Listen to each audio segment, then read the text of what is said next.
In 2000, Sony released the PS2. That was my first interaction with the console wars. Gamers were attacking Xbox, Xbox players were attacking Sony. Sony eventually won that generation, of course, the most popular or successful generation. They were lambasting Xbox and bragging about their victory.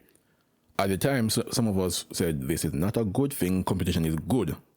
Because if Sony were to be the only game maker, game console manufacturer, you would not like it. We were, of course, attacked by the Sony sycophants. 2006, Sony released a PS3, and to reward the pawns for their loyalty, Sony said, yo, hold this, $600 console. At that time, people saw the wisdom in what we were saying before, and they jumped over to Xbox. That was the Xbox 360, Microsoft's most successful console. Sony were able to eventually turn things around toward the end of the console, but Microsoft, for the most part, people agree that Microsoft won that console generation. And after just one victory, Microsoft lost their damn minds with the PS4 Xbox One release. They decided to release a $500 underpowered console with a permanent VR spying thing attached to it. Always online, can do use trading games. It was a nightmare. Sony came in with a $400 console and immediately just obliterated Xbox. That marketing tactic and so on, the face of Xbox failure was Don Matrick at the time. So history repeats itself. People engaged in console wars, attacking Xbox once again, bragging that the PS4 was massively outselling the Xbox One. PS5 came around. Xbox learned from their mistakes and basically matched the PS5. 500, roughly the same power and everything. But people being bitter, and this is understandable, but still, being bitter from the last generation, people opted for the PS5 over the Xbox. And again, the console wars initiated, people bragging about how Xbox is failing. 4 years after the PS5 release, Sony rewarded their pawns by saying, all this, $700 console refresh. So the console refresh is $700. What price do you think the PS6 will be? $900? But I digress. And there are some people who actually defend this on two fronts. One, they say that it's a luxury device, therefore you should pay out the behind for it. Or two, that you can't build a PC for that spec or with that performance at that price. Relatively true, yes, but that comparison is deeply flawed because you can do more things on a PC than just playing a game. But again, I digress. But consoles aren't our only failure. Going back to 2006, Oblivion, or what's his name? Bethesda released Oblivion's horse armor. It was a bit of DLC. I don't remember the price. It was $5 or $10. It was really, really expensive for just some golden plates on a horse. To me, that was the poster child for post-launch monetization, the popularization of that practice in fully priced games. Now, don't get me wrong, there were gamers who mocked it, it became a wide meme, but there was a deeper flaw with that entire tactic that unfortunately most people did not see. And so we raised the issue, or at least we tried to raise the issue, that the very notion of paying for a game after you've bought it can lead to some seriously bad implications or outcomes for gamers. It won't just stop at a horse armor, it will go to entire costumes or characters, maybe even mechanics. And because people were burned by free-to-play games being paid to win, they said, well, if it's not pay to win, if it's not mechanics, no mechanical advantage, then it's fine. So because they're used to a significantly worse system, they were unable to realize that this system is also bad and can go down a similar route. And just because you care about mechanics more than aesthetics doesn't mean that you get to pay less to maximize your entertainment of factor from the game. And what kicked off from that was a decade of just increasingly egregious post-launch monetization. It took many forms. Microtransaction, and then eventually they said, well, what happens if we put gambling in microtransactions? We're lucky behind RNG. When you have the loot boxes, you had DLC and season pass, and like you no longer got the full game when you bought it. And this is all stemming from the normalization of post-launch monetization in fully priced game. But we weren't able to see the full picture, and those of us who issued warnings were once again lambasted by our fellow gamers. And it wasn't until 2017 that governments had to step in, the EU and the government of, or the, who the political party thing in Hawaii is. I'm not an American, I don't really know that much about their political structure. When they got involved, they had to save gamers from ourselves, because after 10 years of us trying to tell other gamers not to indulge, you all indulged. So it wasn't until the government got involved that the loot boxes, at least that aspect, was toned down, because it was a closer tie, a stronger tie to gambling. But the governments didn't get involved when it came to microtransactions and non-gambling microtransactions and DLC and releasing buggy games. And so those continue to be perpetuated and supported to this day, to the point where gamers now are looking at how the company can nickel and dime them after spending full price for this product. 2009 was, in my opinion, the tentpole or the standout year of the infestation of wokeism into games with the launch of Feminist Frequency. This was a big official corporate push to get DEI and feminist agenda into gaming. And yes, many gamers rejected it, but an unfortunately high amount did not. Some just let it happen because it didn't affect them directly, or some even acted because they wanted to be in a cool club. This is why I don't watch Pissed Off Pablo anymore. They tried to gaslight those of us who were saying, look, we don't want this woke thing in our game. It doesn't matter how small it is. It never ends with just you capitulating one game or one character. It will grow, it will metastasize like a damn cancer. And look at where we are now. Every damn game have some feminist nonsense in it. And if a game doesn't have, then the very same journalists and so on who at the time told you, okay, it won't take over the game. They attack the games that don't fall in line. But this isn't just about gaming. NVIDIA released ray tracing back in 2017 or 2018. Gamers accepted it to a degree, but it was primarily pushed by industry, the usual trades, as well as YouTubers. And at the time, we were saying, look, this thing is way too expensive. It makes no sense because the lower tier cards, 2060, cannot handle ray tracing. But they all said, look, you want to jump into the future. You want a future-proof card. How effective are those 2000 RTX 2000 cards now at ray tracing at their target resolution? You just paid for something, and in fact, this happens to this day, where if you have a card, every card now has ray tracing capabilities, but you turn it off or you don't use it because it's just too damn taxing. So you literally bought something, paid for something you're not going to use. You wasted money. Ray tracing was never for us. But again, we were attacked for stating the obvious. Few years later, NVIDIA introduced fake performance in the form of fake resolution and then later fake frames, and gamers accepted it. And this one is particularly egregious because when it first came out, it came out as a benign or even philanthropic venture, where they say this is a way that your older GPUs can maintain their relevancy. But I have a nice 4K TV that I sometimes like to play games on. By using DLSS, my 1440p game is reconstructed in real time to 4K with less of a computational cost it would take to run the game natively at 4K. Now, 4K gaming on my TV is possible without needing to upgrade my GPU.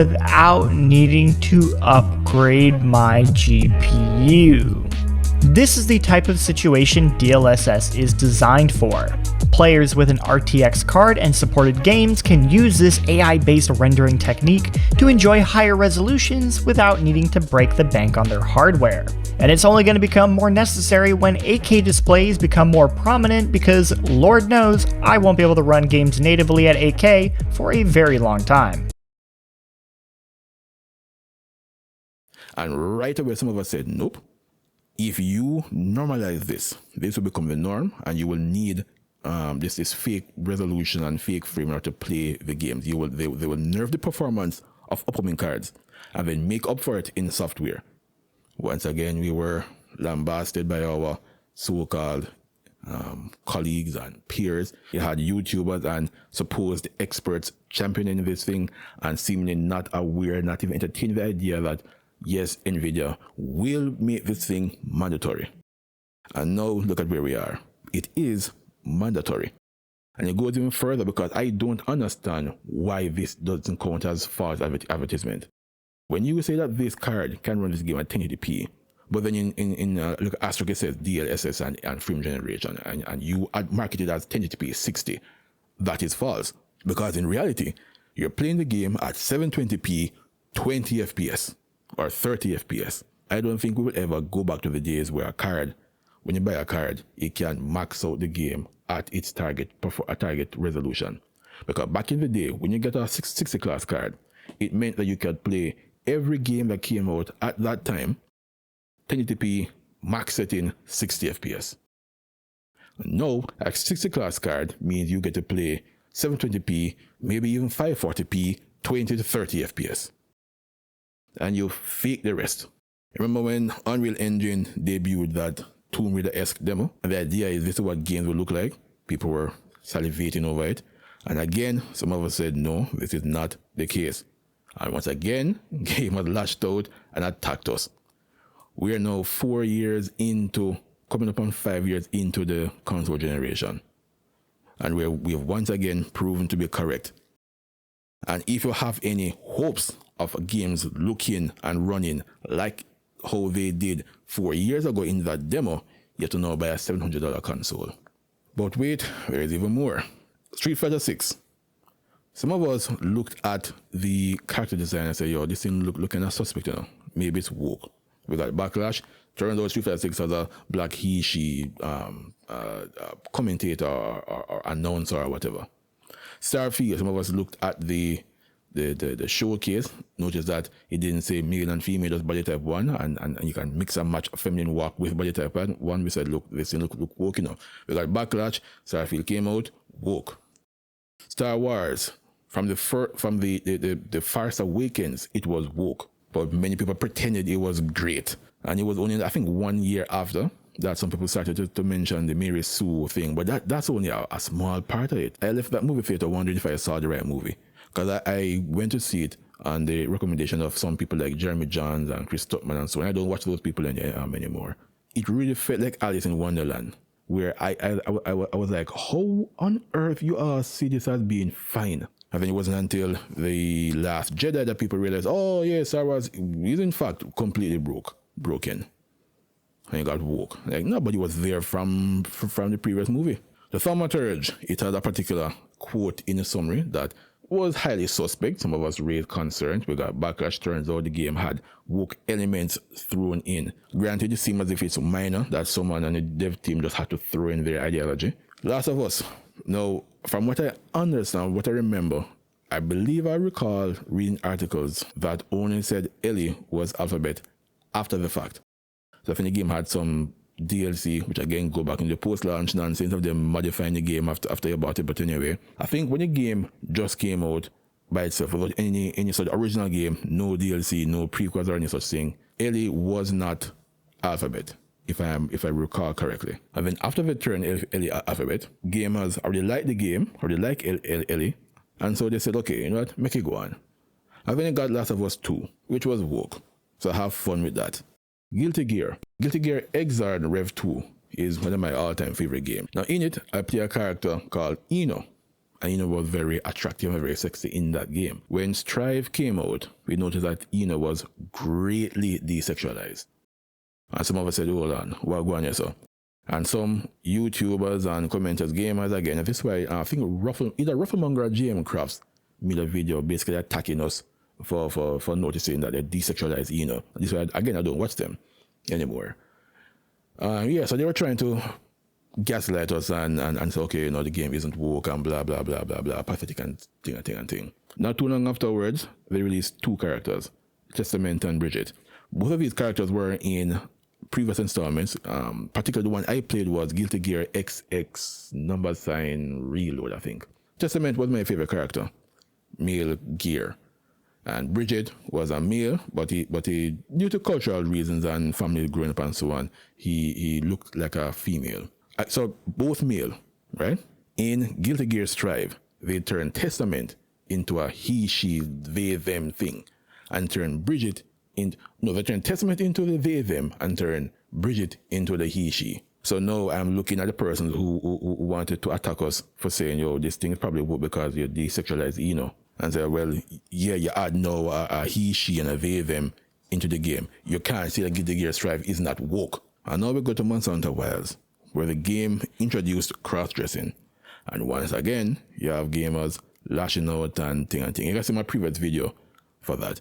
I don't even bother reading the comments on that. I've learned from me making comments on The First Descendant that gamers are cut from the same cloth as the raging, nonsensical left-wing NPCs that we fight against. If they happen to agree with you, when you're the greatest ever, you're very insightful. But then when you say something they don't like, they issue all kind of stupid attacks on you. So I don't even bother reading comments on that one. And they were engaging in the same shaming tactic, try to create this environment where no one else wants to speak up, or else you get attacked by a bunch of 12-year-olds. And see, on that front, this is something I just realized too, that I have the tendency, I don't know if if this is true for others as well, but I have a tendency to think that all gamers are around my age. Weird, I know, but maybe because I was in a generation that games started to become more popular. But I realized that not everyone is in their late 30s, mid to late 30s. You have people who are 20, 18, 15, 16, just playing these games. If my 30-year-old self could go back and view my teenage self, or even early 20s, I would say, yo, yeah, that you know, brother. You don't have no name sense. So on that front, I am a little bit more sympathetic towards the myopic gamers who get caught up in every single hype thing and you repeat nonsensical talking points, because at 15 and 16, I wasn't thinking for myself either. But it's just unfortunate because the internet creates a hive mind now. And so it's very difficult to get those persons to start thinking for themselves. I'm not saying that I'm always right. This track record proves a history of failure of gamers that we don't see beyond our nose. Now, yes, I've been right in all of these cases from 2000 up to now, but if you are constantly being right, then it's possible that you can become arrogant and you think that you're always right. So I'm not saying that I am always right. However, what I am saying is that I would want gamers to eventually learn not to blindly follow corporate nonsense or the hype zeitgeist or marketing. And sometimes doing what feels good in the moment will have disastrous consequences later down. Imagine if we didn't engage in console wars and neither Sony nor Microsoft completely dominated any generation. You possibly wouldn't have the $600 PS3. Microsoft probably wouldn't feel confident enough to release a $500 Xbox One with the Kinect thing attached to it. Sony likely wouldn't even consider dropping a $700 mid-console refresh now. We wouldn't have post-launch content in game that is now completely normalized. We wouldn't have had that insane decade of loot box and microtransaction. We probably won't have bad games on launch anymore, because even that was something that people started to normalize. We won't have woke infestation in games at all. If we didn't have this massive segregation between AMD and Nvidia wouldn't be able to control so much of the market. They can jack up the prices and pave the way for AMD to pretty much do the same and act in concert with them. If we rejected ray tracing back then, because back then I say that this ray tracing thing was released at least a decade too early. Looking at how the most powerful card was handling the 2080 at the time, was handling ray tracing and extrapolating as to how each card down the stack would handle it, I said, no, this thing is at least a decade too early. And see, it looks like I was exactly right. So imagine if other gamers didn't support this new AI creates thing that obviously does not benefit us. So time and time again, if you had the courage to nip things in the bud and not get caught up by emotion and zeitgeist and hype machine and this weird emotional codependency that we have to either content creators or games or a game studio, the gaming industry in general will be much better off. Now, if you are my age or above and still engage in these stupid myopic tactics, then there's no hope for you. You are lost. But if you are younger, teenager, and early 20s, and you would engage in the same blind, sycophantic raving as no doubt you see in the comments of my previous Monster Hunter video, I would encourage you to take a moment, look through the history of gamers, look through the history of our failure, and do not repeat our mistakes. You need to have standards and maintain a standard, even if everyone else is attacking you, even if the marketing is saying that this is what you need to do. Think for yourself.